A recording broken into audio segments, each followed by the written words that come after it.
Hello, I'm Ashish Hooda, a graduate student at the University of Wisconsin-Madison. Today I'm presenting our work D4, Detection of Adversarial Diffusion Deepfakes using Disjoint Ensembles. As is true with any upcoming technology, deepfakes are causing new security issues. The fundamental concern here is that they are starting to blur the lines between what's real and what's not.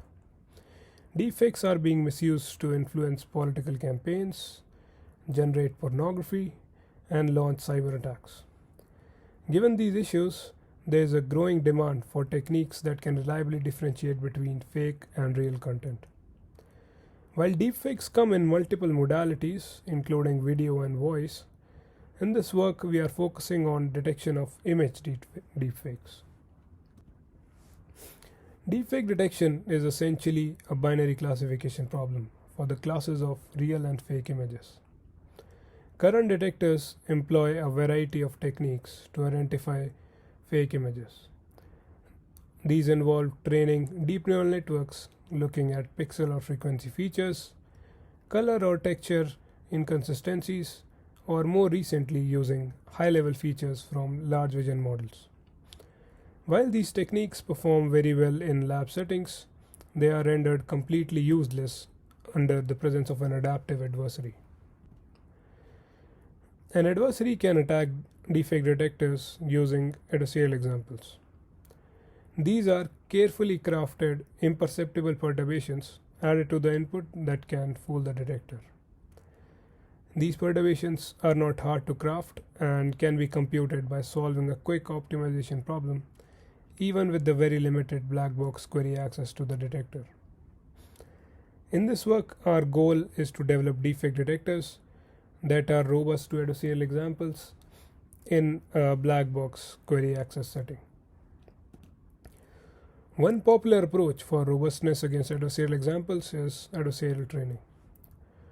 So, for standard training, we train the model using samples of both real and fake images with the corresponding correct labels. On the other hand, adversarial training, while it involves the same training procedure, but with additional input samples that have been specifically perturbed to fool the model being trained.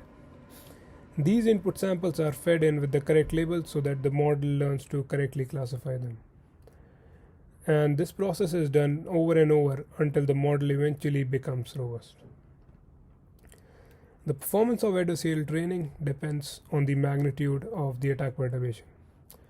The training will not converge if the magnitude is too high, whereas the model won't be sufficiently robust if the magnitude is too low.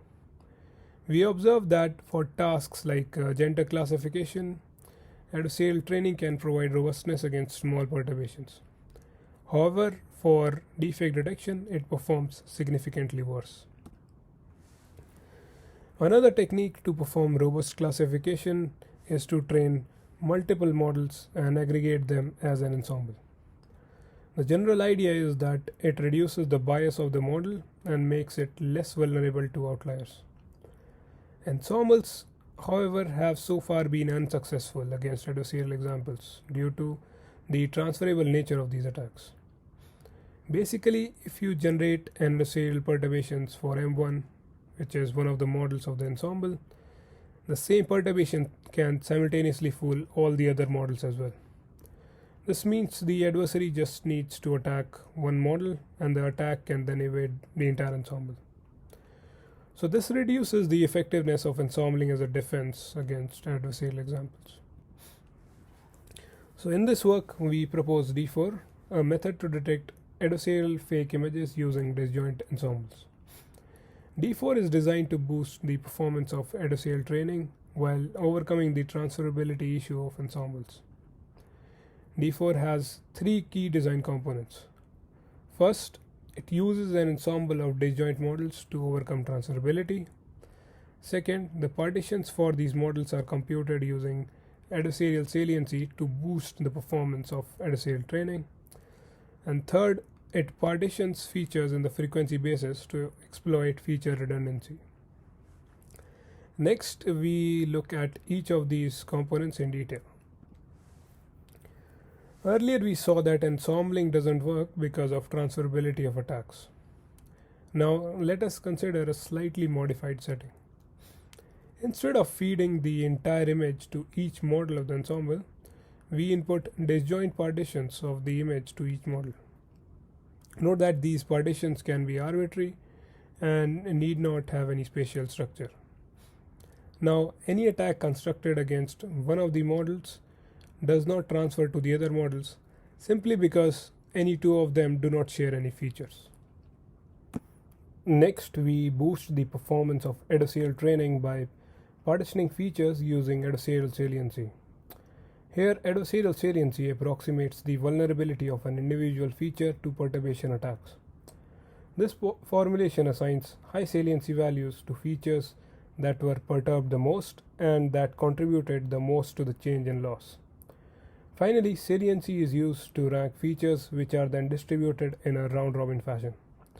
This is done to ensure that each model gets an almost equal number of robust and non-robust features. Finally, we discuss which features are best for assigning partitions. Numerous techniques have shown that frequency features are better for fake image detection, since the generation techniques leave explicit artifacts in the frequency spectrum of fake images. We can see that frequency-based detectors degrade at a much lower rate as compared to pixel-based detectors when looking at a decreasing subset of input features. Noticeably, with just 25% of the features, a frequency-based detector hardly sees any reduction in performance, whereas pixel-based detectors go down to random chance. Guided by these design principles, we present D4, which improves the adversarial robustness of fake image detectors by using an ensemble of adversarially trained models, each of which looks at a disjoint partition of the frequency features. The partitioning is based on adversarial saliency of features to ensure improved robustness of the ensemble. To evaluate the effectiveness of our approach, we characterize the adversarial robustness of an ensemble of disjoint models and compare it with a single model. We do this by extending the analysis done by Tramer et al., which estimated the dimension of the adversarial subspace around a point. We observe that if the constituent models are all sufficiently robust, the disjoint ensemble reduces the dimension of the adversarial subspace by a factor of n. Next, we evaluate D4 to empirically analyze the impact of the saliency partitioning strategy. The plot here shows the distribution of the saliency values of features for both a single model as well as a D4 model. Firstly, we observe that the average saliency is reduced in the case of D4, which shows that D4 training leads to more robust features. Second, and more importantly, we see that the distribution of the saliencies is sharper in the case of D4, showing that the constituent models are more balanced with respect to adversarial robustness. Next, we look at the performance of D4 against attacks. We evaluated D4 using real and fake images generated from the ELSE and bedrooms and the Celebi HQ datasets. We considered baselines which include both ensembling and adversarial training, as well as a combination of the two.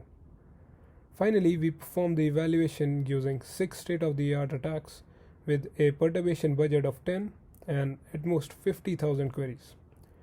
We observe all the considered settings have high natural performance.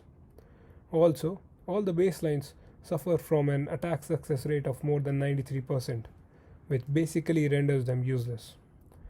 On the contrary, D4 reduces the attack success rate to 28% while still achieving high natural performance.